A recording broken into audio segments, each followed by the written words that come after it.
पोटल को जदि आपण मैंने यही भाव में केवे रोषे करना ताहले थरे निश्चय रोषे करके देखंतु।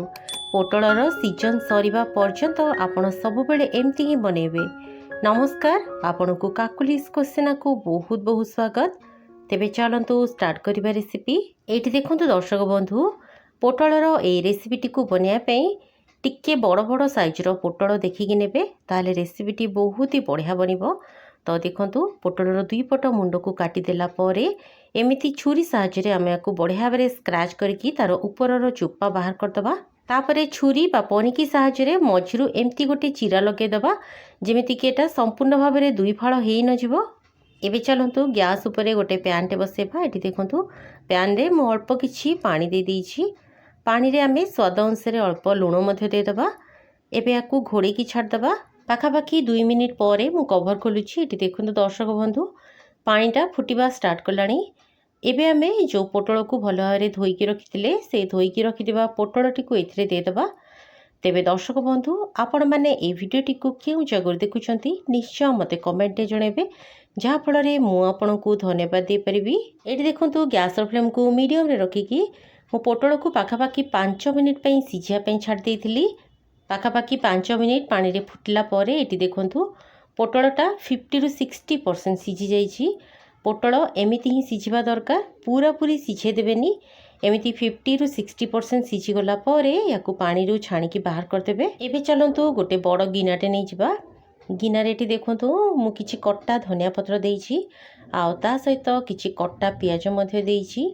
आ राग पई इथिरे किछि लंका गुंड देइछि, आपण कंचा लंका मध्ये नै परिबे।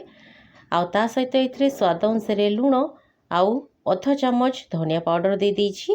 आ ता सहित इथिरे गोटे चामच गरम मसला पाउडर देइछि बढ़िया फ्लेवर आनिया पे। आ एठी देखंतु ता सहित एठी मु छोट खंडे पनीर मध्ये देइछि।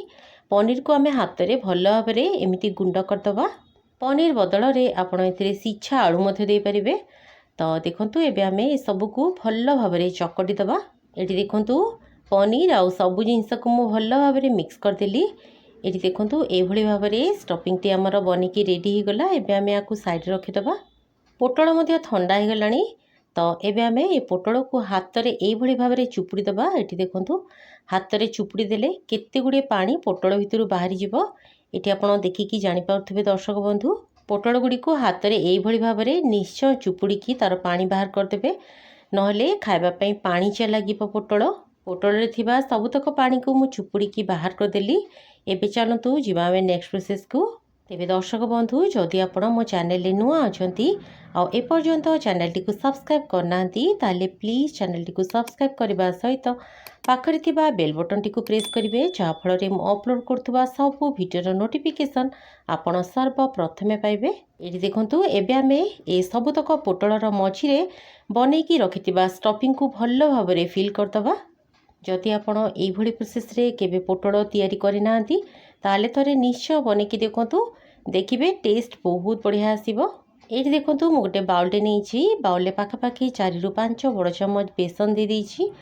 आ ता सहित एथिरे स्वाद अनुसार अल्प किछि लंका गुंड, बढ़िया कलर देखा जिबा पई हल्का अध चामच रु भी कम हळदी पाउडर, स्वाद अनुसार लुण, बढ़िया बास्ना आनिया पई अल्प किछि जुआणी आ अल्प किछि कला जीरा दे दबा। एबे आमे सबको भल भाव में मिक्स करदबा। ये देखंतु सबको मु भल भाव में मिक्स कर देली। एबे आमे इथिरे अल्प अल्प पानी दबा। एका सहित बेसी पानी दे देबेनी, अल्प अल्प पानी देकी गोलेबे, नहले बेसन रे लम्स पड़ जिवो आ आपण हैरान हेबे गोलिया पई। तो देखंतु अल्प अल्प पानी देकी मु आकु भल भाव में गोले नउछि। एमिति अल्प अल्प पानी देकी गोलेबे, देखिबे बेसन बहुत इजीली बढ़िया भाव में मिक्स हो जिवो। तो देखंतु यार कंसिस्टेंसी आम एमती रखा, ना बेसी बहलिया और ना बेसी पानिया। तेबे दर्शक बंधु, आपण मैंने जदि ए भिडियोटी को फेसबुक रे देखुचंती ताहले निश्चय पेज टी को फॉलो करिवे, जहा फल रे मु अपलोड करथुबा सब भिडियो नोटिफिकेशन आपण सर्व प्रथमे पाई जिवे। गोटे परे गोटे पोटल को बेसन ए बैटर रे डीप करिकी आमे तेल कढ़ई रे पकेबा। एटी देखंतु कढ़ई रे मु अल्प किछि रिफाइंड तेल भल भाव में गरम करे नैथिली। तेल ताती गला परे गैस फ्लेम को लो टू मीडियम रे कर देबे। एबे एथिरे गोटे परे गोटे पोटल पके देबे। गैस फ्लेम को लो टू मीडियम रे रखिकी पाखापाखि गोल्डन कलर हैला पर्यंत छाणिबे, जहा फल रे पोटलटा जेतिकी भी सीझिनी ता भितरु बहुत बढ़िया भाव सीझीज। हाई फ्लेम रे छाणीदेले पोटलटा उपरू लाल हो किंतु भितरु कंचालिया लगे। तो देखो गैस फ्लेम को मीडियम टू लो रे रखिकी या आम बढ़िया गोल्डन कलर है पर्यंत छाणीबा। मझिरे मझिरे पोटल को एपट सेपट करके घाटी दौथे जहाँफल पोटलटी चारिपटू बढ़िया भाव में फ्राए हो पार। तो देखो पोटलटी जितेबाला गोल्डन कलर हो आसो गैस फ्लेम को हाई करेंगे। आउ हाई फ्लेम रे पोटल को बढ़िया क्रिस्पी आउ एकदम गोल्डन कलर है पर्यंत छाणिकी बाहर करदेवे। तेबे जदि आपण पोटलर ए रेसिपीटी को केबे बने नांती ताले थरे निश्चय बनेकी देखंतु। देखिबे पिलाठू बड़ समस्ते बहुत पसंद करिवे खाया पई। पनीर पुर दिया पोटलर ए चॉपटी को आपण गरम गरम भात रे खाई परिबे किंबा स्नैक्स रे मध्य बनेकी खाई परिबे, बहुत बढ़िया लागिबो। एठी देखंतु पोटलटी को मो पाखर देखौछि ऊपर एकदम क्रिस्पी आउ भितर पूरा नरम, भितर मध्य पोटल बहुत बढ़िया भाव में सीझी। आउ भितर जो पनीर स्टफिंगटा अच्छी खाइबा बहुत ही बढ़िया लगिबो। तेबे रहिली पुणी देखा। धन्यवाद।